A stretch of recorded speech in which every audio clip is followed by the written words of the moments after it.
Las Vegas, Trae Young back on the floor for the second consecutive day as the Atlanta Hawks look for their first win in Las Vegas to take on. Good news for us. He's been a grown man yesterday. Absolutely took over the game. Here's our starting lineups. The Blazers and the Hawks about to get underway at the Thomas and Mack, and they will be led by. Make the free throw line jumper and be a passer. Makes him so much more difficult to play against. Tonius Cleveland getting a start today. A steal and a run out and a score.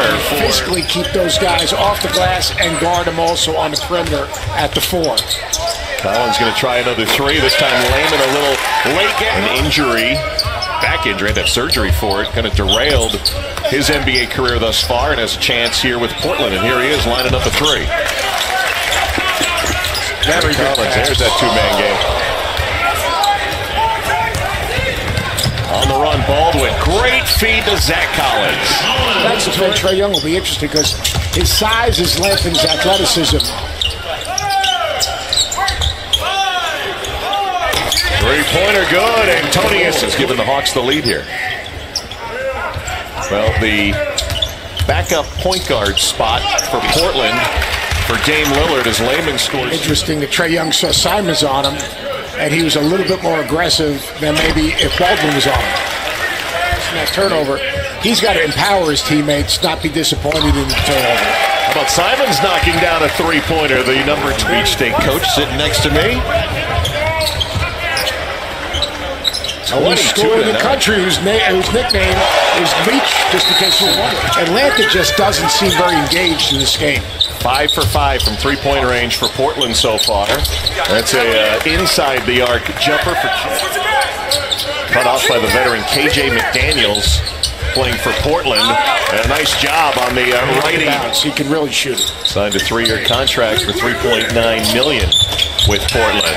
There's the rim run for Landale, who kind of struck conference final with seconds to go. It's a chance to really get up and close and personal, more so than you can during a regular season game as Landale. The shots are going to fall. I'm not worried about that one bit.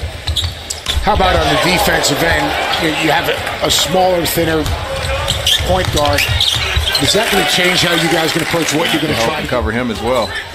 I don't know if this is a tough decision for you. You want Trae Young to be able to play with John Collins and be with the organization. Is we're just trying to get a cohesive group, and that's top to bottom. We want to be on the same page. We want to grow these guys at the same rate. You know, the term I've been using with our players, with our staff, is touches. And offensively, we want to get some ball movement. We want everybody to be able to touch the basketball, kind of get some energy. That our guys are on the same page. They trust our coaches. They trust each other. We trust them. So we want the connectivity that we can get, and it starts here in Summer League. We want to talk to the trainer and see if we can. You know, he's gone up and down a couple times. And quite honestly, will give you a lot of versatility within your offense, coming off a Trae and playing out of space. Yeah, I think the way the game is going, you know, 21st century information usually travels. You know, it's really important. John Collins, a great pass. John Collins loves to. We'll have your feature when you sat down with Trae Young coming up at halftime. Just about 4 minutes and 15 game seconds from now. Zach Collins finishes and a foul missing there. Atlanta Hawks saw a 25-3 run in the first quarter. Have been trying to make their way back. Zach Collins with the block out of bounds. That's what they're trying to do. They're trying to compete on the defensive end first. Right now, Portland on the defensive end. Here's Simons trying to go behind the back. Somehow that ball went from Swanigan to Layman for the basket. A collision between Zach Collins and Jalen Morris on the rebound. No foul called, and on the other end, Jalen Adams connects. He's athletic, he's got bounce, he has the ability to make shots. At times he can get a little bit casual, but he has some versatility. Great pass. That's what I've seen from Zach Collins here this afternoon. Well, deep post up in transition and a really nice high-low pass for Biggie Swanigan. John Collins scores again. Just time and strength. I think he may have even played a little more than Terry Stotts would have expected as Jake Layman hits his first time. Good pass. John Jenkins, the former Atlanta Hawk, knocking down. There's so many different AAU tournaments in the spring and the summer that go through here, but it really started Tark. When Tark came to Vegas, Tim Gerber time here, as you see his development as a 20-year-old.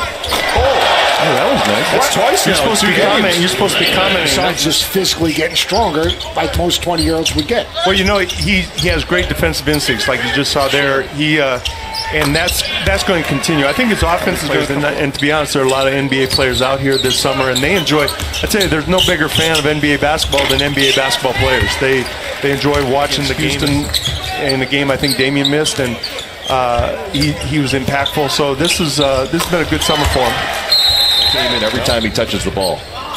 Down St. Mary's, Jamie and Kristen, who's now the head coach at Siena, very good coach, and he's used to playing open from Indiana. Terrific defender, physical, hard-playing kid. Down court the other way, flushing it home, KJ McDaniels.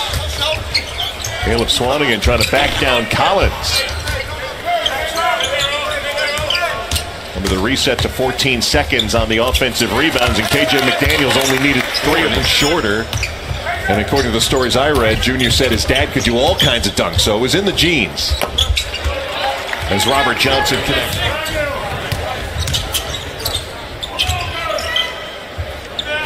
And the baseline, Jay going in for John Collins. He had 15 in the fourth quarter of his 30 points yesterday. Oh, showing some distance, Caleb. Collins thought he got banged on the arm, no call here. Behind the screen, three-pointer good. I remember a few years ago they were a 60-win team. Got swept out in the conference finals by Cleveland as John Eaton in the first half. Of course, that Atlanta team had Jeff Teague, Kyle Korver, Damari Carroll, Pulford with Boston, Korver with Cleveland in the Eastern Conference Finals. Jake Layman with his making the right decision, the right pass, and Layman shooting the ball with confidence. This could be something. Gets the steal as well, and the and one. 7 from three-point land in this summer league game that they now trail by 19. And now it goes to 21 as another floater from Baldwin goes. Laker Nation versus strength in numbers. Who's got the bigger follow-up? Come on now. Put pressure on. You got to make a choice. I mean, it seems like Golden, right? I mean, but then I've lost my mind. I was going to say, who do they play without him? I lost my mind already?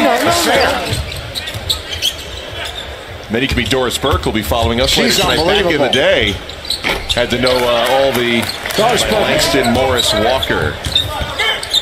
Andre Iguodala, that's who you were going for. He came back healthy at the end, but you're right. They did go a couple of weeks. I just struggled a little bit. Junior Robinson gets the assist. Junior's got a little flair to his game. And there's so many parts to that team, and it's even on the defensive end and the role players. You talk about McGee doesn't play in series, and then all of a sudden he plays and plays well. Final score here as the Portland Trailblazers win it 85-68, and we'll have much time to talk about the Golden State Warriors and the Houston Rockets coming up, which will be our next game here from Thomas and Mag Center. John Collins in what will be his final game with the